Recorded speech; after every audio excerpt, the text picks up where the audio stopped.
Assalamualaikum warahmatullahi wabarakatuh.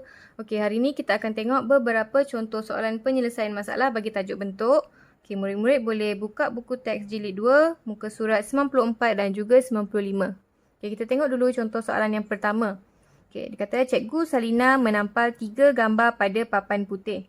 Dia meminta Azian memilih gambar sebuah prisma. Gambar manakah yang dipilih? Mengapa? Okey, kat sini kita tengok dulu apa yang soalan dah beri pada kita, maklumat dia. Okey, dia beri tentang 3 gambar. Okey, gambar ada 3 gambar bentuk ni. Okey, soalan minta kita cari apa? Okey, dia minta kita cari gambar sebuah prisma. Okey, jadi gariskan. Okey, lagi satu soalan tanya mengapa. Jadi kita kena cari gambar prisma dan nyatakan sebab kita pilih bentuk tersebut, gambar tersebut. Okey, jadi yang pertama sekali kita perlu kenal pasti dulu bentuk-bentuk yang diberi. Okey, tengok kat sini gambarnya. Okey, yang pertama ni bentuk apa? Okey, ni bentuk cone.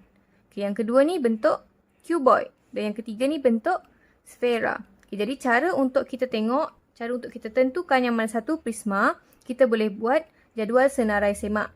Okay, kita perlu ingat, okay, untuk prisma, okay, ada 3 ciri prisma. Okay, yang pertama, prisma mesti mempunyai 5 atau lebih permukaan rata. Yang kedua, prisma kena ada 2 permukaan bertentangan yang sama bentuk yang kita sebut sebagai tapak. Dengan yang ketiga, prisma mestilah tidak ada permukaan melengkung. Jadi kalau sesuatu bentuk itu menepati ketiga-tiga ciri ini, maka ianya ialah prisma. Okay, jadi kita buat senarai semak. Okay, kita tengok dulu bentuk yang pertama. Okay, cone. Kita tandakan.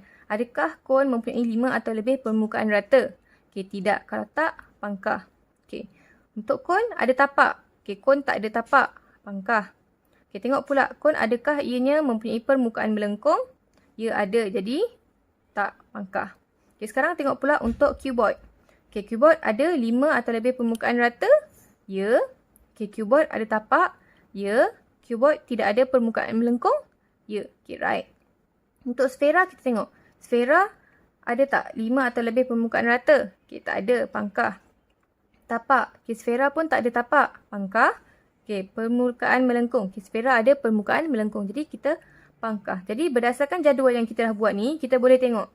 Okey, cone ketiga-tiganya tak menepati syarat untuk prisma, ciri untuk prisma.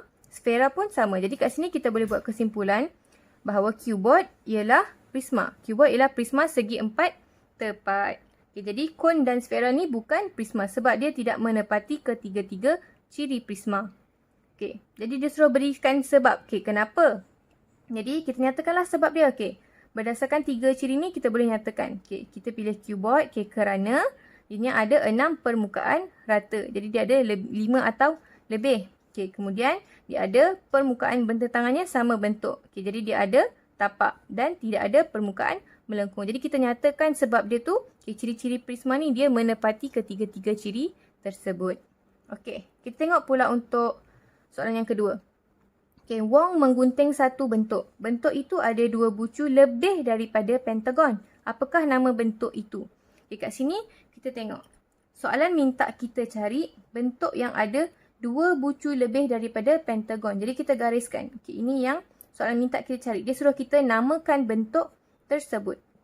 Okay, kita tahu kat sini dia bagi kita bentuk poligon sekata iaitu pentagon. Okay, jadi kita kena ingat pentagon ada berapa sisi lurus. Kita kena ingat bilangan sisi lurus sama dengan bilangan bucu. Okay, jadi pentagon ada 5 sisi lurus. Bermaksud pentagon ada 5 bucu. Dan dia nak bentuk yang ada 2 bucu lebih daripada pentagon. Maksudnya kena tambah 2. Bentuk itu mestilah mempunyai 7 bucu. Jadi kita cari apakah bentuk poligon sekata yang mempunyai 7 bucu. Okay, kita boleh cuba jaya. Okay, yang pertama kita tahu. Okay, selain daripada bentuk pentagon, kita ada bentuk heksagon. Okay, heksagon ni ada 6 sisi lurus. Bermaksud dia ada 6 bucu. Dan ianya mempunyai 1 bucu lebih daripada pentagon. Jadi ini bukan bentuk yang kita cari. Sebab kita nak cari yang ada 2 bucu lebih. Sekarang tengok pula untuk bentuk heptagon. Okay, heptagon ada 7 sisi lurus. Jadi ada 7 bucu. Sebab bilangan sisi sama dengan bilangan bucu. Okay, jadi dia ada 7 bucu. Dan dia ada 2 bucu lebih daripada pentagon. Jadinya ya, ini adalah bentuk yang kita cari. Jadi, nama bentuk tersebut ialah heptagon. Okey, sekarang tengok pula contoh yang terakhir, contoh yang ketiga. Okey. Dia kata Chin ada 3 keping kad gambar. Okay, kat sini dia bagi gambar papan tanda, gambar sapu tangan dengan gambar layang-layang. Okay. Dia meminta Zaki mengambil kad gambar yang mempunyai lebih daripada satu paksi simetri.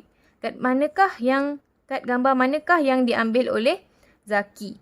Okay, kat sini kita tengok apa yang soalan minta kita cari. Dia nak gambar yang ada lebih daripada satu paksi simetri. Jadi gariskan supaya kita tahu apa yang kita nak kena cari. Okay, jadi untuk kita tentukan yang mana satu ada lebih daripada satu paksi simetri, kita perlu lukiskan paksi simetri pada ketiga gambar ni.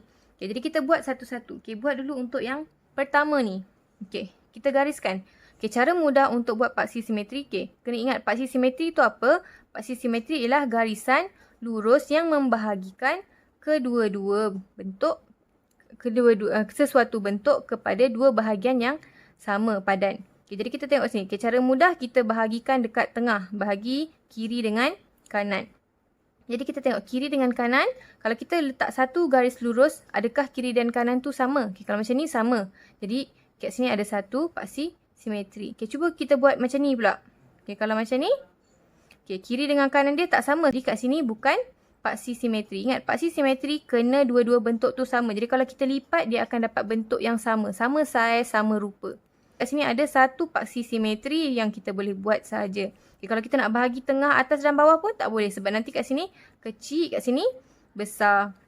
Okay, tengok pula bentuk yang kedua ni. Bentuk sapu tangan. Okay, dia bentuk segi 4 tepat. Jadi kalau segi 4 tepat, kita bahagi tengah dulu. Okay, kiri dengan kanan sama. Okay, kemudian kita bahagi 2. Atas dengan bawah pun sama. Okay, adakah kita boleh buat daripada penjuru kepada penjuru? Okay, ingat bentuk segi 4 tepat tak boleh. Tapi kalau bentuk segi 4 sama, boleh. Sebab kalau segi 4 tepat ni kita bahagi 2, nanti dia tak sama rata. Jadi untuk segi 4 tepat ni dia ada 2 paksi simetri sahaja. Okay, ini kiri kanan dengan atas bawah. Tengok pula untuk layang-layang ni. Okay, layang-layang ni pun macam bentuk segitiga juga kan. Okay, jadi kita bahagikan tengah dulu, kiri dengan kanan. Okay, kita tengok bentuknya sama. Okay, bentuk macam ni, segitiga. Okay, kalau kita nak bahagi tengah macam ni, boleh ke? Okay, tengok bentuknya sama. Sebab ini segitiga dia besar, segitiga ni kecil. Jadi kat sini tak boleh buat paksi simetri. Okay, macam mana pula kalau kita buat sengit macam ni? Pun tak boleh juga sebab nanti sini besar, sini kecil.